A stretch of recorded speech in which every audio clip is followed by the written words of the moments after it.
can you tell me a little bit about what Tulsa Remote is? And actually, I think I was covering Tulsa Remote before you became managing director. Probably. I should have been managing director. How did you get this job? The taxpayer, me, paying for these people to move here to Tulsa. That's not true. Tulsa Remote only moves liberals and Democrats. I think we need to open up our eyes and see the beauty in differences, which I think kind of butts up against some of the local narrative of really this is just a program for people that aren't here. What about me? What about me, the Tulsan? Whoa, let's get it. Whoa, clear out the room, I'm coming through, they wanna see what I'm about. And that's the name, you know? I'm on a paper route. Extra, You gonna hook me up? Okay, all right. Today's trying to tap it. I put commas over bullshit. Yeah, I put that on mamas. Hey, they trying to block all my blessings. Welcome back to the People of Oklahoma podcast, where I talk to very interesting people here in the great state of Oklahoma.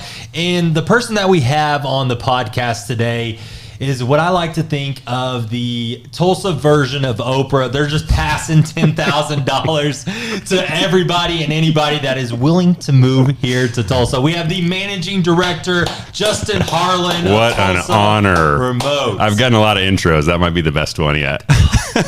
You nailed it, man. Put that down. Put that down. Man. Yes. Yeah, it's only downhill from here, right? Yeah, no, seriously. That's literally. And we're done. And my intros, and then it just goes downhill. But Justin, thanks for coming on, man. I appreciate it. I've been wanting to talk to you about Tulsa Remote for a long time. And you finally said, Steven, you hit a mark worth your following. That's right. I didn't want to be one of the early ones, you know, when you had under 100 followers. Yeah, I'm waiting for that 50K mark. I think I got 10 followers. I reached out to you, and you're like, yeah, we'll come back to it. We'll go back to it. Yeah, exactly. No, you were busy because Tulsa Remote was just starting at that point. So I totally understand. But real quick before we get into, because I want to start with some misconceptions, but I want to give people that don't know what Tulsa Remote is. Sure. Can you tell me a little bit about what Tulsa Remote is? Sure. I mean, back in 2018, this idea was born before the pandemic, really in an effort to kind of diversify the talent pool that we had in Tulsa to be prepared for future industries. And, you know, Tulsa's often been reliant on oil and gas, which, as we both know, is a roller coaster, even in the best of times. And so, you know, it was really this call to remote workers, which at the time, the majority of remote workers were knowledge workers. So people that were going to add some diversity to that talent pool that we know exists here, said, hey, we'll pay you $10,000 if you move to a city, Tulsa, and do your remote job here for a year. We know that there's, you know, you're going to be adding a job to the economy. That's going to come with extra spending that will boost the economy. If we could find really great people that are also going to contribute to the community, you know, it might be worth the investment. And we've often seen that Tulsa is a place that's hard to get people to give a chance. But once people move here and give it a chance, they typically stick around. And so it was really a bet on that. It was a bet that if we could get folks to the city to do their job here for a year, people would stay. And so in that first year, 2019, we brought 70 people. And then, of course, in 2020, everything changed and far more remote workers. A lot of people watched Tiger King, which said, you know, I got to move to Oklahoma and be a part of that, you know? Did that really boost? No. Oh, okay. I was about to say, did that really boost? Well, maybe. I would doubt it. But, you know, we had 380 people move here in 2020, about 950 in 2021. And we just surpassed 3,000 members this year. So really just an incredible, we've had a lot of aspects of that journey that I'm happy to talk about. But at the heart of it is a pull to get folks here to Tulsa to contribute to both the economy and the community in meaningful ways. Yeah. So you started with 70. You said 70? 70 in that first year. Yeah. And then you bumped it up to 200 and... Well, in 2020, there was about 380, and then 2021 was 950-ish. So just rapid growth, really maximizing on the opportunity of more people working remotely and trying to pull them into Tulsa to, you know, when you have the freedom to live where you want to work, which many of us experienced in the midst of the pandemic. I think a lot of people really woke up to the fact that, hey, I'm paying $2,000 for a little square, 500 square foot studio apartment in LA or San Francisco or New York, and often also stuck in my house during the pandemic or stuck in my apartment. So I think that really provided a great value for folks, seeing the cost of living here, but also not sacrificing quality of life, and I think Tulsa over the last 20 years has developed in incredible ways as a city that makes it very attractive for folks looking for that type of lifestyle. Yeah, and I totally understand that because I I have a YouTube channel called Steven Talks Oklahoma where I talk about, Oklahoma. And I get a lot of people, ask me questions about, Tulsa.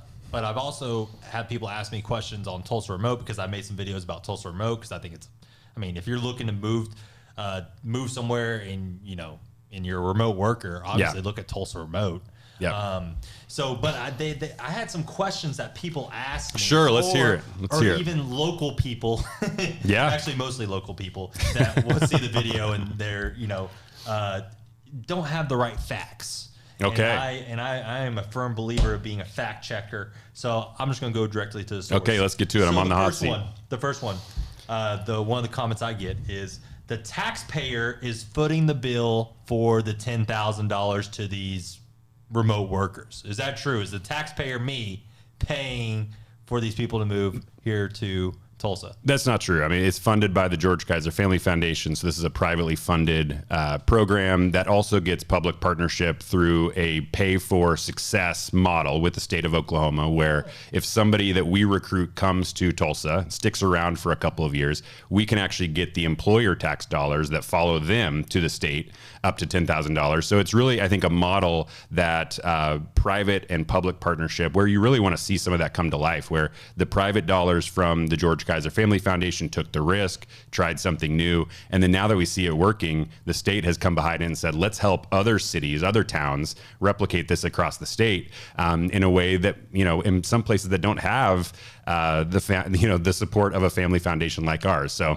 it's a public-private model, but I would say the answer to you paying for this program is definitely not true. Okay, good. I'm glad we got that cleared up. So are you like the program now? Was that what it took? Yeah, okay. Yeah. No, I mean, I'm okay with, helping other people, but as long as it doesn't come out of my wallet, Yeah, let's relax. What else you got? No, here's a big one. Okay. Here's a big one. Tulsa Remote only moves liberals and Democrats to Tulsa. That couldn't be further from the truth. I mean, first off, we never ask in our selection process about political affiliation. So you don't ask for people's voting records. We do not. Okay. And as a 501c3, you're actually not allowed to even be partisan in that way. I mean, if we're going to be rational about this question, though, I do understand why people form that narrative. I mean, oftentimes the stories that we tell about Tulsa Remoters are folks that are moving from big metropolitans like LA or San Francisco or New York City. Those are typically very liberal-leaning cities, and they come to Oklahoma, for this new life, new quality of life, lower cost of living, and that's often a story that's told in the media. Now, that doesn't represent all 3,200 of the people that we've moved here, and I know that the beliefs of our members can take a wide spectrum of political thought and diversity. And, for me, that's what is so exciting is that there's not one story. It certainly is not true that everybody is a liberal.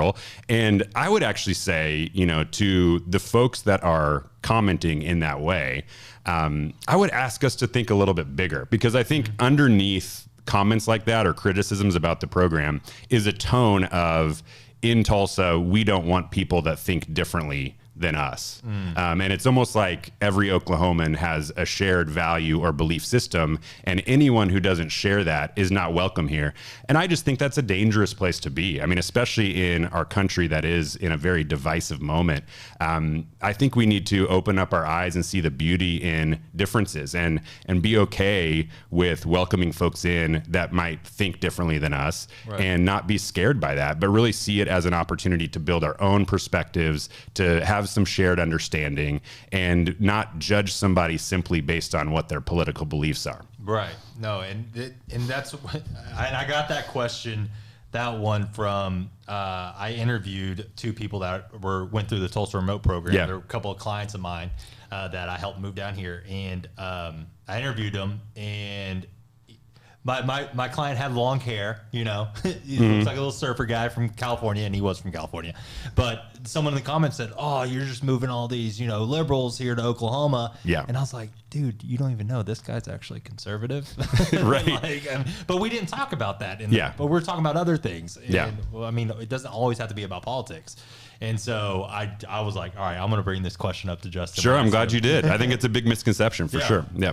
All right, and then one of my last questions about this misconceptions is the reason why the housing prices here in Tulsa have gone up is because it's all your fault, Justin. It's all your fault with Tulsa Remote, moving these people, giving them $10,000, raising our property taxes, and the increase.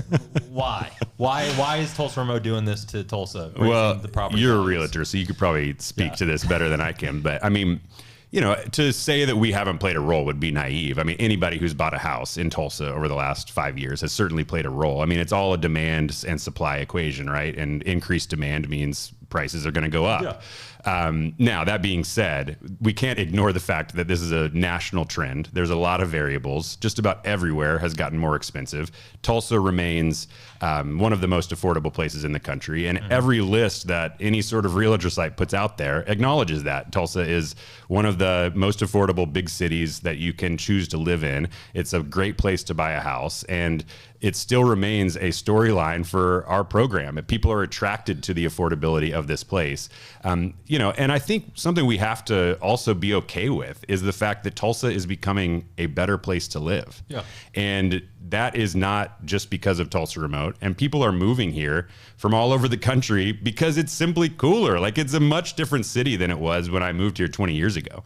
Right. And I think that naturally with that is going to be a demand for what our city has to offer. Now, I do think that the powers that be, which is not me and it's not you, have a responsibility to say, okay, as our city becomes more attractive and we assume that demand is going to go up, we've got to keep supply up too. Yeah. You know, and I know there's a number of programs like Partner Tulsa. I mean, the George Kaiser Family Foundation, the city of Tulsa is thinking about that. How do we increase supply in the midst of demand increasing? And I know that there's plans to do that. But we all have to be comfortable with the fact that as Tulsa becomes a more attractive place, more people are going to want to be a part of it, and acknowledge that the Californian that moved next door to you may not be from Tulsa Remote. They may just be a Californian that is attracted to this cool city.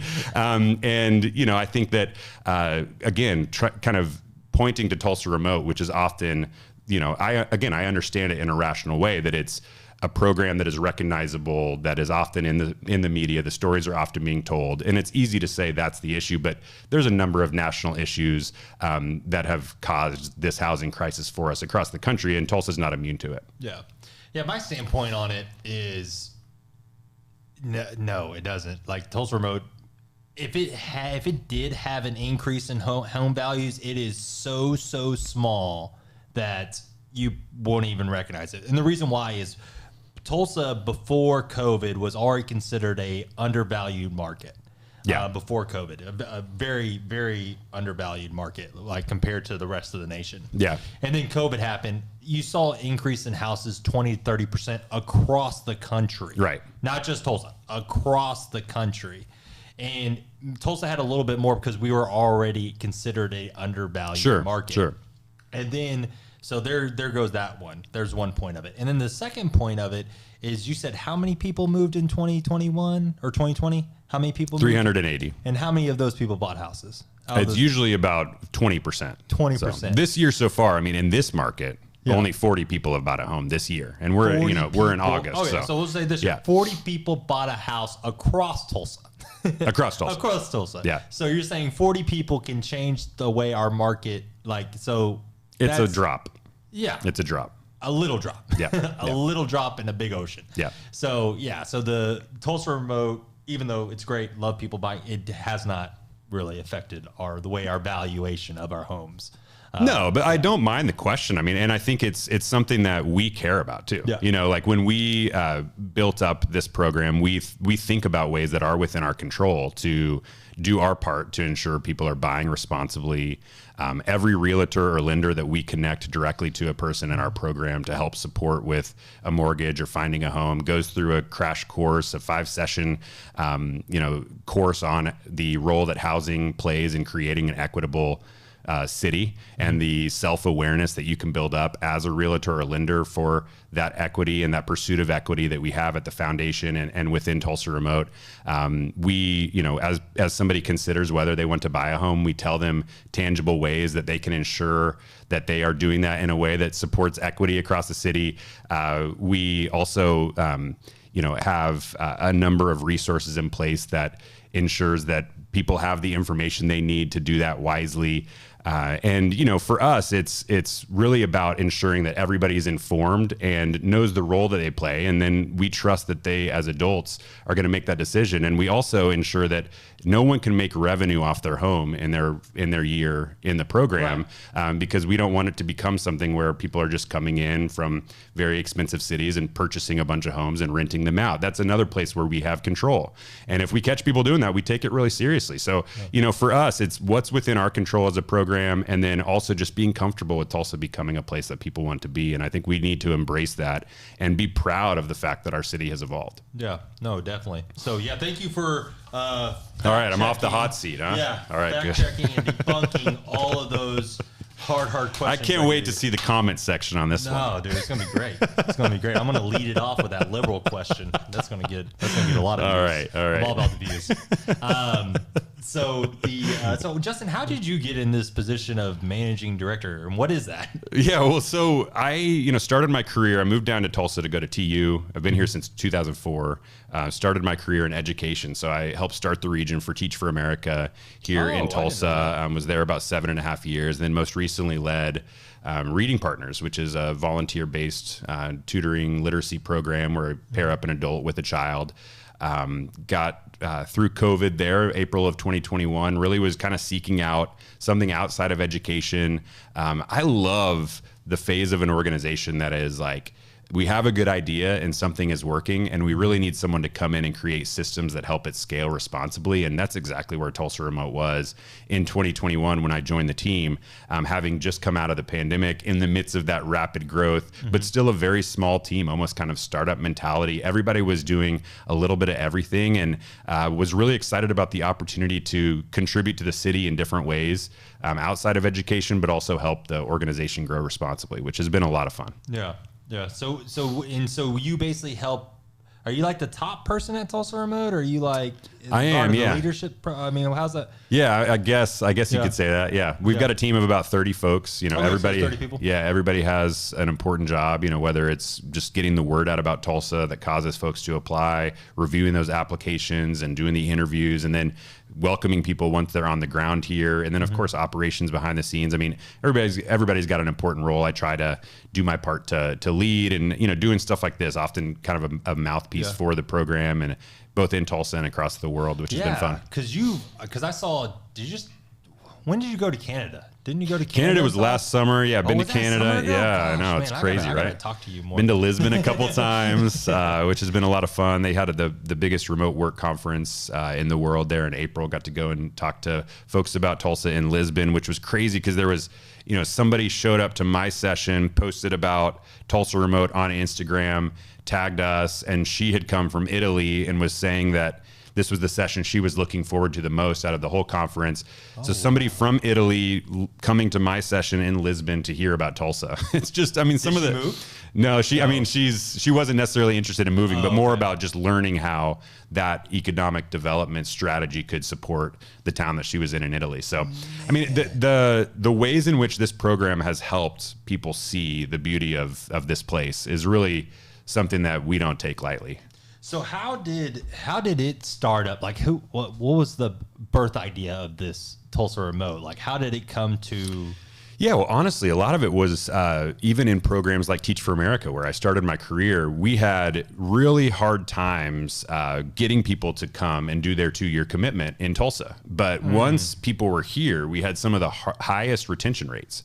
So you see kind of these proof points of, if you could just get people to give Tulsa a chance, right, then they're likely to fall in love with this place and stick around. And so a lot of it was kind of under that premise that if we could, hang a carrot that would get people here. And at the, it's still really, I think at the time was more about the cash. Now I think a lot of it is about the experience, the community, and the connection, which we can talk about. But, if you could get people here, to see what this place is about and kind of break down the misconceptions that they might have about Oklahoma or Tulsa, then they're likely to stay. And that's ring true for us. 90% of people in the program are staying beyond the year commitment they make. And since 2019, anyone that's moved here and finished their year, about 75% of those people are still around today. So, it speaks to Tulsa's stickiness. Huh. So was it George Kaiser that came up with this idea, or was it just like a group of people and George Kaiser was like, hey, I'll split the bill on this? Yeah, I mean, I don't think it was George himself, but obviously a number of folks were involved in kind of the birth. Aaron Belsley was the original leader of the organization, the director. And then, I came in after the pandemic and just kind of helped everything scale. Man, dude, that is really cool. And so you go to did anybody else do this across the country before Tulsa, or was Tulsa the first one? Tulsa was the first city that did it like this. And now there's 70 programs across the country. So actually, if you go to makemymove.com, so if you're, interested in moving to a place, there's so many programs like this now that have replicated our model that there's actually a website that houses all of the information of all the places that will pay you to move there. So makemymove.com is a place to go check out if you are interested in that. But it's something that we really set the ground floor to have cities think differently, because really the traditional economic development strategy has been, I'm going to go and recruit a company and lay out some incentives so that the company comes and brings the jobs with them, right? Right. And this is really a different way of thinking about it, where instead of putting all of our eggs in one basket as it relates to one company, if that company leaves in 5 years, all those jobs are gone. If we go and attract 3,000 people, we've got 3,000 different baskets, and we can actually, be okay with losing 10, 15% of those folks over a year, or 2 years, or 3 years, because we know that the vast majority are still here. It's a far less risky approach, and it's focused on the talented individual as opposed to a large company that could pick up and move. That makes so much sense. And also the way I and this maybe happened, accidentally, or maybe you guys did it on purpose, but I feel like when you target a remote worker, and I would like to see maybe statistics on this, is like how I feel like a lot of remote workers are also have that little bit of an entrepreneurial spirit. And they also have like side things that they do, in the community, or help out. I mean, do you find that true, or did I just make all that stuff up? No, you're onto something there. Yeah, we see that about 1 in 5 of our folks are interested in starting a business.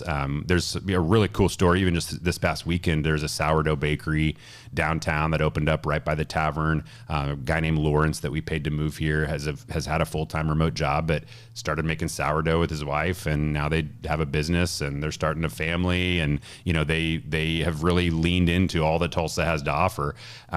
So yeah, you're onto something. And I don't think it's just remote workers, but I think naturally the types of people that we attract are remote workers that are also okay taking a risk and picking up their entire lives and moving to a new place, which is a key component of being a successful entrepreneur. You got to be willing to bet on yourself, take some chances. And I think that oftentimes, which is really cool to hear these stories, Tulsa provides less commute time. So you have more time just to think. Yep. And then it also provides financial freedom, and so you have now more time and more money. And what do you do with it, especially if you're in that mindset of creating and being an entrepreneur? And I don't think there's a city that's more ready for people bringing those ideas to life than Tulsa is. This is what I told Monroe Nichols the other day, who's running for mayor here in Tulsa, is when you pick Tulsa, you're playing a game of chess, not checkers. And I'll explain. So when people are looking to move from, a different state or a different city, they typically look at Austin, Denver, Atlanta, Nashville, Las Vegas, Nevada. But that's where everybody's moving. We saw a huge influx into, Salt Lake City, Phoenix, Nashville, Austin, during the pandemic, right? Yeah. But that was the next move. But when you pick Tulsa, you're looking at the next move, and I feel like Tulsa's there at that next move. I think it has a lot to offer for people, and I think people just don't realize it yet. You're preaching to the choir. I mean, and I think that's probably the most fun aspect of this job is when people see.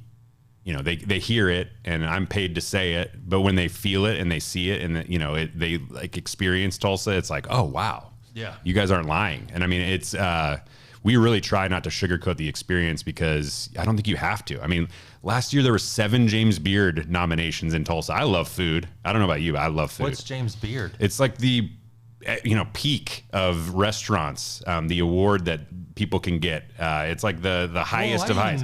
Vegas had 5. The entire state of Kansas had 2. So why is no one Tulsa had 7. I even do food reviews. All right, mention it in every podcast moving forward. You don't know what James Beard is? This is destroying your brand as a podcaster. It is definitely destroying my brand. Thank you you for coming on. I get this big audience. You wouldn't come on until I had this audience, and then now you ruin it all.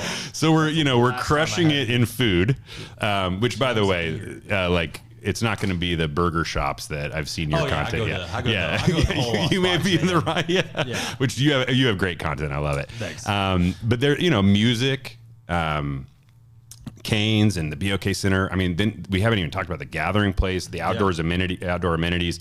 And then I think the rich history of Tulsa and Oklahoma, I think, is coming to life in so many cool ways. I mean, one of the biggest storylines that we hear from Tulsa Remoters is being called to Tulsa or learning about Tulsa through the tragedy that is the Tulsa Race Massacre, right, and being inspired to be a part of rebuilding Black Wall Street. And again, tapping into that entrepreneurialism and seeing the investment and intentionality that's being placed in that space.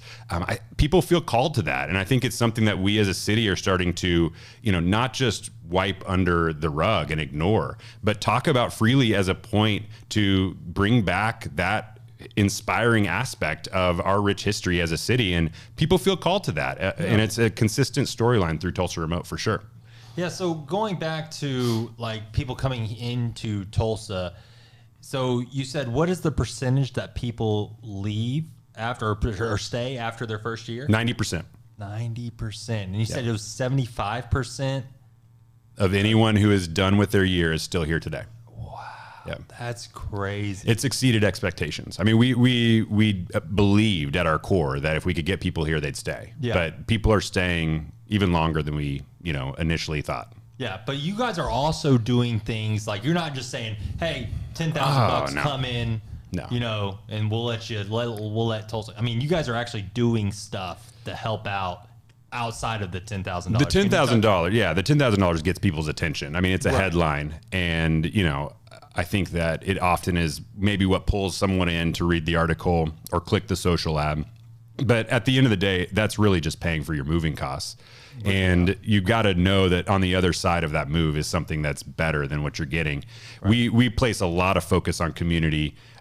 We support folks through that onboarding process. But then when they arrive in town, we have 4 folks on our team that have a portfolio of members that they meet with in their first 90 days being in Tulsa, and connect them to people or organizations that are going to tap into their values and passions as a human being and help them live that out in Tulsa in meaningful ways. So we like to think of it as the analogy we use is like when you go to a store to buy a goldfish, and they put it in a bag for you, and then you bring that bag home and you have an aquarium that you've prepared, hopefully, if you're a responsible fish owner, right, and you put the bag that's in, or you put the fish that's in the bag in the aquarium, but it's still in the bag, right? Because it has to get acclimated to its new water, and then at some point it is, and you cut the bag open and the fish swims freely. So we kind of see that bag as like the first 90 days that somebody's in town. We're trying to help them get acclimated to this new place, really understand how they might contribute in meaningful ways. But then our intention is that they don't need a program in order to love what Tulsa has.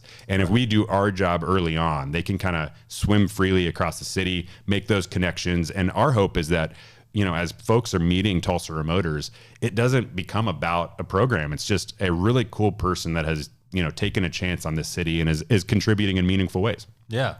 And then, so like after they get, you guys have like, what else is it on there? You got 10,000. You 36 degrees north. 36 degrees north, which is a co-working space here in Tulsa that they get access to. They have how many locations now? They have 3, but they're consolidating to 1, which will open up here in a couple months. And is it still going to be down there in the Tulsa Arts District? Yeah, it's near Welltown Brewery on Cheyenne. It's a big old white building that used to be a train station, I believe. That, so they're not going to be at that same one? Nope. Oh, it's they're 115,000 square foot co-working space, state of the art. It's going to be one of the biggest co-working spaces in the country. So when are they going to open that? That's coming up here in November. Do you think you can get me in there before anybody else? I'll do a video for them. I know some people. Dude, make some calls, Justin. You owe me. Actually, you don't owe me anything, but I love breaking news and getting into places where we could probably make it happen. Okay, yeah. I got a following now. I got a following. I got more than 100 subscribers now. So they get access to the 36 degrees north, and then I love watching you guys on Instagram and in TikTok and stuff, because you guys always have like parties or get-togethers. Yeah. What are some of those things you guys? Didn't you guys have like a '90s or sitcom something? We did when we hit 2,000 members. We did a Y2K party. Y2K, which saw that. I went dressed as like Justin Timberlake. Yes. My wife was Britney Spears, and like the iconic all denim, which is great. And then we just hit 3,000 members, so we did a cosmic 3,000. So everything was super futuristic. I don't know what we're gonna do when we get to 4,000, but we got time to think about it. But yeah, there's 5 to 10 events every month. We've got a team of amazing people that run those events, and we try to make them events that are focused on introductions to other organizations across the city, or experiences that you couldn't get on your own. So it's not just, hey, let's meet up here for a happy hour, or let's go to this movie together. I mean, the folks that we're bringing in can afford to do those things on their own, but how can we create unique experiences that help people understand other ways to get connected in Tulsa, and also, maybe expose them to some of the beauty that they couldn't get on their own. Right. So you moved a lot of people. Do you have any like success stories that come to top of head or top of your mind of someone that moved here and has stayed and has made Tulsa their home and is a big advocate? Oh, sure. Yeah, we got a lot of those. I mean, Boom comes to mind. He was one of our first folks, moved here in 2019. Him and his wife took a chance on Tulsa before the pandemic. He is a huge advocate for theater and getting underrepresented folks involved in theater. He leads at Central, Middle, and High School now. He is involved in the Tulsa Theater. His wife opened a restaurant, Curds and Whey, at Mother Road Market. No way. Yeah. That was Faith. Yeah. So I mean, again, that's a great example. Like, who cares if they're a Tulsa Remoter? They're doing big things for Tulsa, and you're surprised to even hear they're Tulsa Remote, which is what we want. Curds and Whey, I haven't eaten there yet, but I've always see it. I'm like, man, I need to stop at that spot. Yeah, so that's a great one. And then you hear stories about, like Jasmine comes to mind, who moved here. She has now, because of what she's experienced in Tulsa, moved like every single family member to Tulsa. And bought a home. She's a Black woman under the age of 30, doing things with her business that she never thought would be possible, owning a home, and moving her whole family. I mean, it's just like you get to see bits and pieces of people really living out the American dream in ways that they didn't think would be possible in California or New York. I've helped move a lot of different Tulsa Remoters to Tulsa. And then one of my friends, Trevor and Basha Liston, just opened a business downtown Tulsa, Wick and Flame Candle Bar. Love it. Yeah, love it. So they were Tulsa Remoters, but it kind of sucked for them because they came during like the height of COVID. Yeah. So you guys couldn't really do events in person, which you guys tried with like, online events and happy hours and meetups. Yeah. And I mean, even, like I mentioned, there's different phases of this organizational journey. I mean, when I came in 2021, we had 5 staff members, and now we've got 30. So we can obviously do things now that we couldn't do then. And the supports we can provide are just much different because you have more capacity. And when I joined, it was like, how do you have events responsibly? Start to kind of reintroduce some of that right as we were getting vaccinated and starting to kind of consider that whole world. So, I think it's there's been different I guess life cycles to the organization, and depending on when you came, you experienced it in a different way. But things are really consistent and churning nicely now. I mean, we're bringing in 40 to 60 people every month, and every month we have a visit for about 48 hours where we typically have 75 to 100 folks on that visit, which is, just having the responsibility of showcasing the city is so much fun. So. Man, so do you guys have like a limit you guys will take a year, or is there like no limit? We have goals, but no, we don't have a limit. I mean, we certainly budget for what we anticipate based on trends, and we have a budget that we responsibly stay within. But if we were to exceed the number of folks that we want to bring in, we'd be thrilled about that. I mean, we think that we really, if anything, want to bring even more because I think Tulsa's ripe for this moment. Dang, so you don't have a budget, so you can bring in. I just said I had a budget. No. What I heard is you want to bring as many people as you can in here. So like, let's say, what's the most you ever brought in 1 year? 900 and something. 950, yeah. 950. So like, if you had over 1,000 in 1 year, that would be okay. Sure, that'd be great. Yeah, that's awesome. That's awesome, dude. George Kaiser's a gangster, man. That's great. George Kaiser. I call him GK. Oh yeah, you guys are close. Yeah, we're close. We're close. Yeah. So, just kidding. I never met the guy, but he can come on the podcast anytime. George, if you hear me, Mr. Kaiser, come on. Love to have you on. Yeah, you got all formal when you were inviting him on. I thought. Oh, absolutely. Yeah. We're talking about GK here, Mr. Kaiser. Tulsa Remote's great. And can you kind of touch like on like the process of like, let's say I saw this really awesome guy on YouTube, channel name Steven Talks Oklahoma. He mentions Tulsa Remote. Yeah. What's the next steps if I'm interested? Yeah, well, let's start with eligibility. I mean, you got to be 18 or older. You have to be legally allowed to work in the United States. You have to have a full-time remote job, which means your company is not located here in Tulsa or Oklahoma, and then you're just moving here anyways. You got to have a remote job that's adding a job to the economy, and you have to have lived outside of Oklahoma for at least a year. Okay. So then you apply. We typically get back to you within a couple weeks based on that application, and then invite you to an interview if you qualify, where you'll have a 20, 30-minute conversation with one of our team members over Zoom. That's typically a way for you to ask your questions about Tulsa Remote, but also for us to just kind of double check everything that's in your application. And then from there, you'll get an offer or you'll get rejected. And if you get an offer, you have a year to move to Tulsa. If anything changes along the way, just being open and honest with us about that. But there's income verification, so we'll check to make sure that you make the amount of money that you said you do. We'll check your lease to make sure you've signed up for a commitment somewhere here in Tulsa for at least a year.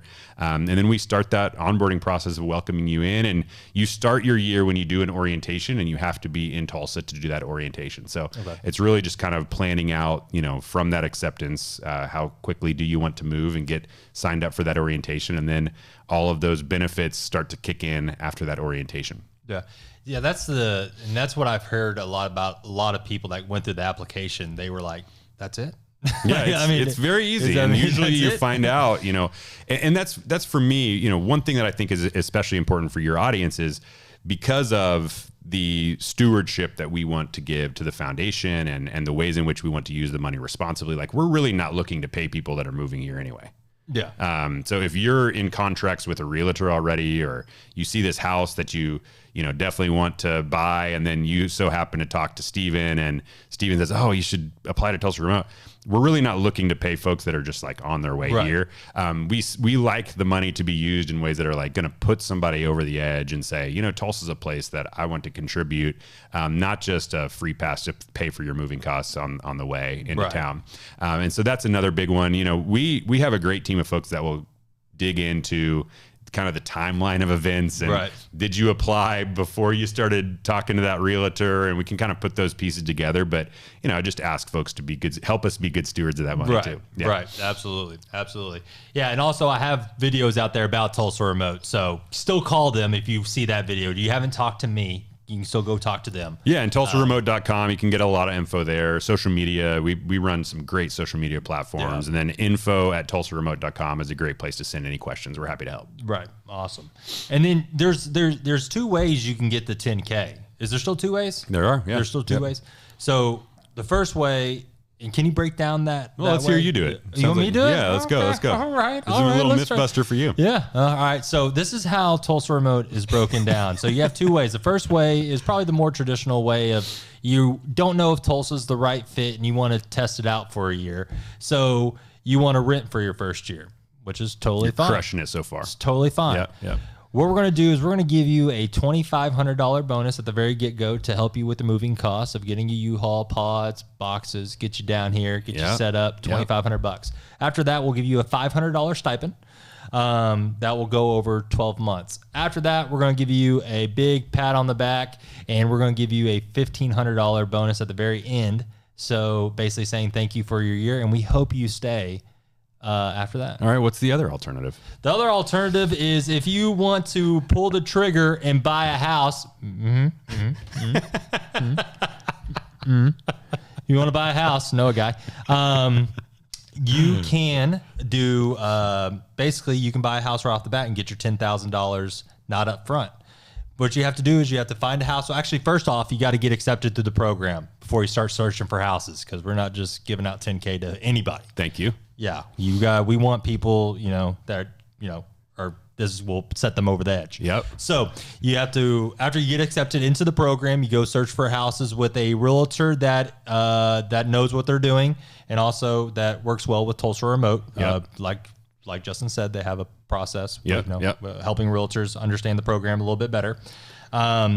And then after that, if you find a house, you got to get it under contract and sold. It has to be closed. Correct. Once it is closed, you will get this thing called a warranty deed or a title deed. Right. You will then turn that into Tulsa Remote. Your name has to be on it, not some other body's name. Your name has to be on it because we want to make sure you're the one that bought it. Yep. After you get that to Tulsa Remote, they will cut you a check for $10,000. Crushed it. Dude, let's just say I've been doing this for a while, Justin. Actually, I think I was covering Tulsa Remote before you became managing director. Probably. I should have been managing director. How did you get this job? Like, honestly, how did you? Was that rude? Sorry. It's because I know about James Beard restaurants. That's really what it comes down to. And you know GK? You know GK? Okay. All right. You know GK. But did I get all that right? You got it right, okay. man. All Yeah, you got it right. But minus all the theatrics I did in the middle of it. That was probably distracting. You had the shameless plugs, which I got to respect. I never came out and said it. I just looked at the camera like that. Yeah, people know your eyes at this point.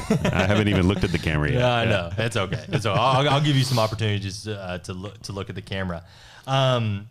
So what's kind of the goal going forward with Tulsa Remote? Just keep on doing what you guys wanting to do, or is it your goal to expand? I mean, what is? Yeah, we got some cool stuff cooking up. There's one of the big, over $1 billion industry across the world is digital nomads, which are folks that What are is digital nomads? So basically, people that can just kind of pick up their life and go. So they're like always just kind of on the move. Gypsies. They are remote workers that are just kind of never in a consistent place. So just kind of moving around, seeing the world. And there's a lot of programs that have popped up like that. And they might be less interested in committing an entire year to Tulsa, but they might pay to actually live in a furnished apartment for a month, see what Tulsa has to offer, and get access to the co-working space, have some of the access to the events that we do. And so we've got something coming up in October. It's called Tulsa Bound. You can Google that and look it up online, which is really cool. 1 month, it's $2,700, fully furnished apartment. Again, access to all that community stuff that we do, which will be really cool. And then another aspect we're thinking about is, like, how could we bake into the Tulsa Remote experience professional development that helps people become better remote workers? Because I think we all kind of, in a lot of ways, in many industries, we're just kind of shoved into this remote work environment. And haven't gotten a ton of guidance as to like how to do this well, how to manage, dispersed teams well. And so we're kind of thinking through, like, what might it look like to have a path at Tulsa Remote where you can get certified or learn from some of the best across the country on remote work skills, and how might that translate to employer relationships. So we're thinking a lot about that. But yeah, just continuing to, build up to the ways in which we're supporting alumni that are sticking around and in tapping into those entrepreneurial dreams. For us, it's finding the right balance of, helping folks get to town, but then really showcasing all that they have within them and maximizing their potential in meaningful ways. Man, that Tulsa Bound sounds super interesting. Yeah, it'll be fun. Yeah. So how many people can you guys accept on that? Well, we're starting with 12. We're just kind of seeing how it goes. So this first pilot that kicks off in October is really just a test to see like what demand is out there. There's 12 seats. There's still a couple seats left. So if you are interested or know folks that are, digital nomads themselves and want to be a part of that, we'd love to have them apply online. Are you guys going to do more of those, or are you just testing out with this? Yeah, first we're one? testing it. See how it goes. Yeah. I was going to say, I'll make a video on it, dude. Love it. Yeah, love it. All right. Cool. And then you were talking about, helping people with professional, growing their remote work, profession. Do you guys team up with it's not really a college, maybe a college, but they help people become like computer design engineers? Oh, Atlas School. Atlas. Yeah, formerly known as Holberton. Yeah, because I was like, it's not called that anymore. I was trying to think of the new name, Atlas. That's really cool. Do you guys have any partnership with them? I know they do stuff with 36 Degrees North, I think, right? Yeah, I mean, we're all underneath the same umbrella at the George Kaiser Family Foundation. Our office is located right next to theirs. I know Libby very well, who's their CEO. So yeah, all of our work is done in tandem as part of kind of an economic development strategy for the city. They are more focused on workforce development. So, how do we build up the skills for those that are here in Tulsa locally? Yeah. Where the work that I'm doing, both with Tulsa Remote, Tulsa Service Year, Campus Tulsa, in Tulsa, that's all kind of focused on talent attraction and retention. Right. So how do we get people here, keep them around, while also seeing the importance of building up the workforce that's here on the ground? Got you. Yeah. So do you ever see any like Tulsa Remoters go over to the Atlas and do classes over there? Yeah, we have. Yeah. I always think I thought that was so cool how they offer that, and how they're willing to help with people with like financial circumstances, and then also the way they design their programming. It's great. Yeah, it's a great gift to Tulsa. You think Libby will come on here? I'm sure she would. All right. She's about to have a baby. So is she? Hit her up in a few months. Okay. All right. I will. Yeah. I will. Yeah. I just thought that was really, really cool. What they do over there. So why do you like Tulsa so much? I know we kind of talked about the, all the things that Tulsa have to offer, but why do you stay? Well, I mean, to me, it's, there's everything you want in a city you have here. I mean, like I mentioned earlier, you've got amazing food, music, and arts is something that means a lot to me. The outdoor amenities, professional sports, zoo, aquarium. You're also a reasonable distance drive to some really big cities for weekend getaways, but you get this life in a way that also doesn't require you to drive a ton every single day and at a really affordable cost. And so, I think it's really the best of both worlds, where you're able to get everything you want and need, and you're not having to pay an arm and a leg for it. I also just love, the beauty and diversity of the history and the ways in which I think Tulsa is really a fairly purple city that has a pretty wide range of political beliefs and can respectfully disagree and do that in a way that kind of brings people together. And I don't know. I think the welcoming people, the super nice kind of Southern charm, while also having that high quality of life and not having to pay a ton for it. I think it checks a lot of those boxes. Yeah, that's when you said the Southern hospitality, it was so funny. I moved a lot of people from out of state, and one of the bigger states is California. And I had a client call me up and said, Steven, I honestly thought these people want something from me because they're so nice to me. Yeah. And then also I had someone like open the door for me and then also start talking to me. I thought they were trying to like capture me or something. Yeah. I had to stand a little bit closer to my husband. And then I realized he was just being nice. And I was like, yeah, welcome to Tulsa. Yeah, exactly. Welcome to Tulsa. Yes, we hear that a lot too. What's probably, I have two more questions for you. What is probably the biggest state you guys draw from? Or do you guys have those analytics? Oh, yeah. Yeah, we've got a lot of data. Texas, California. I think a third of our folks overall come from those two states. Oh, Texas. Which, I mean, they're the biggest state, so it's not terribly makes sense. surprising. But yeah, That Texas makes and sense. California are the biggest drawers. Yep. And then, and I know you guys give out a lot of, people that, go through the interview process and you say, hey, you got 1 year to come move here. How about, do you know the percentage of people that you guys give that invitation to that actually come to not come? I mean, Yeah. So it's about 40% of anyone we invite comes. Okay. If they come and visit, which is another aspect of the program I didn't mention earlier. Yeah, so let's talk about that. if you do get in to the program, you also are allowed to come and visit on our dime. So we'll give you $500 in reimbursement for travel costs to come and see. And then, like I mentioned earlier, we have about a 48 hours of programming each month that you can join us on a hosted visit, or you can just come on your own time if you prefer. But we'll give you $500 either way. And typically, if people come and visit, there's like an 80% chance that they're going to move. So when they see it and experience it and give it a chance, that likelihood of moving goes way up. So you got to get them on that visit. Yeah, that's visit. a big conversion rate that we look for, is how many folks can we get here for that visit. Yeah. And then another question I had for you is, because I get this question sometimes from people that are interested in Tulsa Remote, is, they have a family. They're like, oh, man, I bet you it's just a bunch of young kids moving there for this program. And I've actually helped a couple of families, Yeah. with kids and and older adults. So, what do you know? What percentage? And can you kind of talk on that about being family and bachelor? Yeah, I think younger? that's another misconception, is that it's kind of the single person that's has the ability to pick up their life, and I think it's easy to visualize that person. But the average age is 35. Average salary is $100,000. These are typically people that are kind of well into their career, and a good chunk of folks do have families and are looking for a backyard or a third car garage or a playroom for their kids, and Tulsa offers up that opportunity. So lots of families, there are a good number of singles too, sure. But like I said earlier, out of 3,200 people, you've got 3,200 stories. There's really not a generalization that we can paint across the board. Yeah. Have you had anybody that were two single people that moved here that met and got married? I know that we've had some folks get married. I don't know if they met here. Yeah. Tulsa Remote is also matchmaking. That is actually something we tried to avoid. Oh, you said you wanted to bring up the population in Tulsa, but you didn't necessarily mention how. That's not one of the strategies. Oh, it's not? Okay.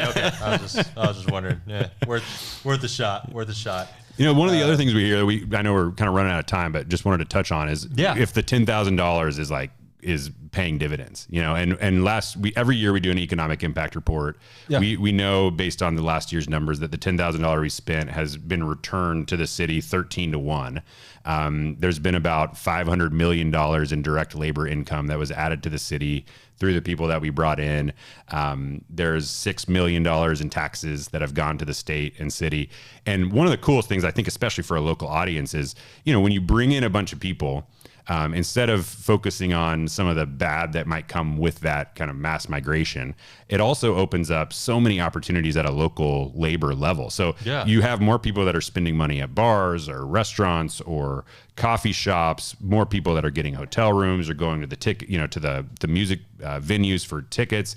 And what we know through our economic impact data is that there's been 1,300 local jobs created because of the demand for labor that our folks have brought in. So because of their spending power, that creates labor demand. 1,300 local jobs because of the folks that we've brought. So there's 3,200 people we've brought in that have created 1,300 jobs for locals, which I think kind of butts up against some of the local narrative of, really, this is just a program for people that aren't here. What about me? What about me, the Tulsan? Right. And I think in addition to all the ways that the George Kaiser Family Foundation supports locals, we know firsthand that this program is also supporting locals through the economic impact and community impact, but also in very tangible ways opening up jobs for local Tulsans, which I think is a beautiful thing. Oh, it's crazy. Because, you got to really think about it. Like, you're not just moving anybody here to Tulsa. There's an application process that we already touched on. Right. But, most of these people have, very well-paying jobs. Yeah. That, guess what? They're paying taxes. And, yep. They're staying and, they're being part of the community. And, it's like $10,000 win. Yeah. Yeah. If I had it, I'd pay that all day long.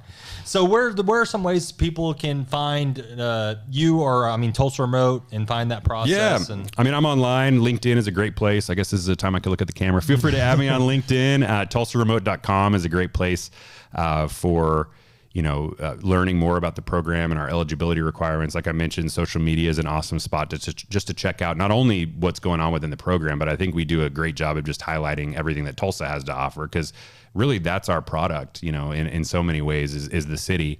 Feel free to add me on LinkedIn. Always love to connect with folks there.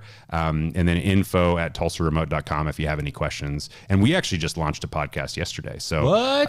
It's called Remote Revelations, and it's me talking with folks about their stories and why they moved to Tulsa. And so if you're interested, I think there's 4 episodes that were launched initially, and we'll continue to add to those. Just being able to showcase those stories that you were asking about in real tangible ways, hearing it straight from the people themselves. I'm going to go watch that and then maybe headhunt a couple of those guys and have them on my podcast and be like, that's an interesting story. I'll have you come to my podcast. Perfect. We love it. Yeah. And then one last question. What would you give tips to someone that is applying for Tulsa Remote in that process? Just do it. Yeah, any inside information, Justin? That's what I'm trying to get at. Like, is there a right question they need to answer? Well, we want people to be honest. Be honesty. yourself. That's it. Be yourself. we recognize, that Tulsa is not for everybody. Yeah. And so I think the more that you can show up in a genuine way and then allow us to showcase what Tulsa has to offer, I think collectively we'll kind of figure out whether it's a good fit. And I don't think it's our job to sell the city in ways that it's not. But through that application process, we're not, bashful about what we're looking for. I mean, we're looking for folks that are going to contribute to the economy, that are going to find meaningful ways to contribute to the community. Really not looking for folks that are just coming for 1 year and taking the money and running, sitting on their couch, traveling the world, while having a lease in Tulsa. I mean, we want folks that are going to be active participants and recognize that they're signing up for something that's bigger than them, and it's bigger than a program. I mean, oftentimes the story of our program is the money that we're giving away and the participant that is taking that money. But really what we're looking for is the inverse of that. We're looking for folks that are ready to give to the place that they're relocating to and not just take the money that gets them there. Right. Well, Justin, man, thank you so much for coming on. And remember, if you want to learn more about Tulsa Remote, go to www.tulsaremote.com. You nailed it. You're so good at this. Gosh, man, I'm so good. Justin, thanks for coming on, man. Good to see you. See you.